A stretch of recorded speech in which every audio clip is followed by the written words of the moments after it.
Welcome to another explainer. Right now, we are looking at something absolutely massive. The year 2026 is shaping up to be a landmark era in human history. The global space race isn't just back, it is accelerating at a totally unprecedented pace. We're talking about incredibly ambitious lunar missions, giant satellite mega-constellations, and a major push into deep space. So today we are going to break down the absolute top space agencies in the world right now. We'll be examining their rankings, their budgets, and their incredible achievements based on the most recent data we have. Okay, let's dive straight into this. Here is our roadmap. We're going to define the 2026 space race, look at the titans of deep space, explore a uniquely cost-effective powerhouse, map out Europe's collaborative network, look at the veterans and the innovators, and finally define what actually makes a leader in today's landscape. Section 1. The 2026 Space Race, Beyond the Final Frontier. Now, before we start naming names, we've got to establish some ground rules. Because, it's not just about who has the biggest rocket anymore.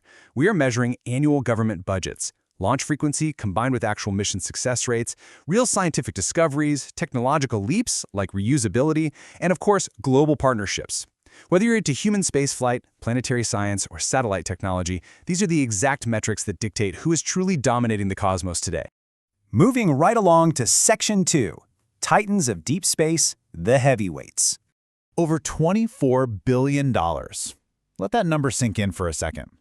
The National Aeronautics and Space Administration, NASA, remains the undisputed leader, and this massive annual budget is exactly what fuels the highly ambitious Artemis program, which is aiming to put humans back on the moon for a sustained presence. We're talking about the successful Artemis II crewed lunar flyby and the intensive preparations for the Artemis III lunar landing. But it's not just the moon. This budget drives Mars rovers, the phenomenal James Webb Space Telescope operations, and some massive public-private partnerships. When it comes to unmatched experience, pure scientific output, and financial backing, NASA is firmly, without a doubt, in the #1 spot. And this brilliantly illustrates the dynamic at the very top. We're comparing NASA's long-term Artemis goals with the rising superpower, the China National Space Administration, or CNSA. Operating with an estimated $15 to $18 billion budget, China is moving aggressively. They are operating their own permanent Tiangong space station and executing some really complex lunar sample returns. They are continuously expanding their lunar ambitions and satellite constellations. It's safe to say they are positioning themselves as a tremendously formidable competitor in both civil and strategic space capabilities. Section 3. The Cost-Effective Powerhouse, ISRO's Disruption. Now, what's really interesting about this slide is the stark visual contrast. Look at those budgets. NASA operates on roughly $24.5 billion, CNSA on up to $18 billion. And then there's India's Space Research Organization, ISRO, sitting right there at an estimated $1.8 to $2 billion. Despite operating at literally a fraction of the cost of the big Western agencies, they have rapidly climbed the global ranks. They are single-handedly proving that you do not necessarily need a bottomless wallet to achieve top-tier results in space. So what are they actually doing with that budget? Well, a lot. ISRO is renowned for delivering these high-impact missions. They shine brilliantly with their Chandrayaan lunar programs, their massive success with the Mars orbiter, and right now they are pushing forward with Gaganyaan, which is their highly anticipated first crewed mission. It's this extreme engineering efficiency, combined with an increasing launch frequency, that earns India that top-tier spot.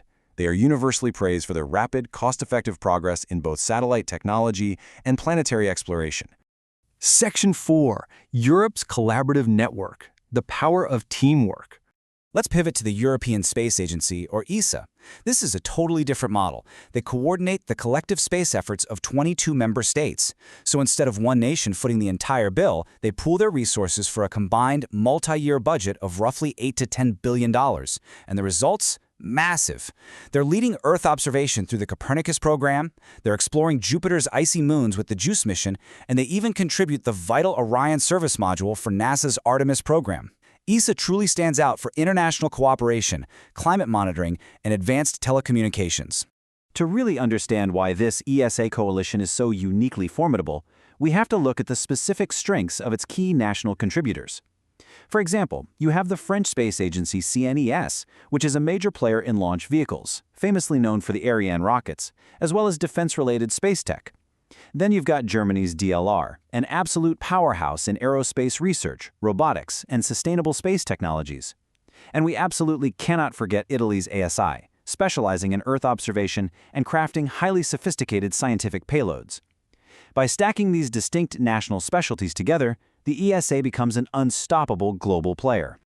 Section 5. Veterans and Precision Innovators, Roscosmos and JAXA. These two agencies represent very, very different paths to the top. First, Russia's Roscosmos. With a budget of roughly $2 billion, they are the undeniable veteran of human spaceflight. They maintain a strong historic legacy with their highly reliable Soyuz launches and their continued operation of segments of the International Space Station. Now, while their ranking has shifted slightly due to current geopolitical factors and some budget constraints, their heritage in crewed flight is deeply respected. Meanwhile, on the other side, Japan's JAXA operates with about $2.4 billion and is globally renowned for extreme precision. They focus heavily on high-quality science missions, particularly their incredible Hayabusa asteroid sample returns, as well as their deep expertise in robotics and Earth observation. Section 6. What defines a leader? The 2026 landscape. Now, we can't really talk about space in 2026 without acknowledging the private sector. Private companies like SpaceX in the USA are absolutely transforming the industry with revolutionary reusable rockets and satellite constellations like Starlink. Other emerging players like the Canadian Space Agency and the Korea Aerospace Research Institute are also making some huge strides. But the key takeaway here is this. While private companies are revolutionizing the how of space travel, government agencies still largely dictate the why. Because fundamental science and deep space exploration don't always have an immediate profit motive, governments remain the true drivers of long-term discovery and national strategic goals. So, the crucial point is, when we look at the whole picture, the massive resource gaps are balanced by some really unique strategic advantages. NASA leads in sheer ambition and resources. CNSA is rapidly closing the gap with aggressive progress. The ESA proves that international collaboration is a superpower of its own.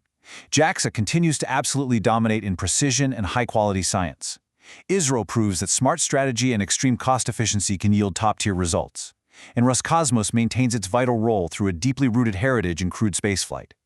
The sector is literally more competitive and yet somehow more collaborative than ever before. And that leaves us with one final provocative thought based on the landscape we've just explored. Looking at the massive budgets of the heavyweights versus the incredible cost-effective innovations of the disruptors, which space agency impresses you the most in 2026? Does massive funding ultimately win the space race, or will efficiency and rapid iteration define the future of the cosmos? Think about that as you continue to follow these amazing missions. Thank you so much for joining me on this explainer, and keep looking up.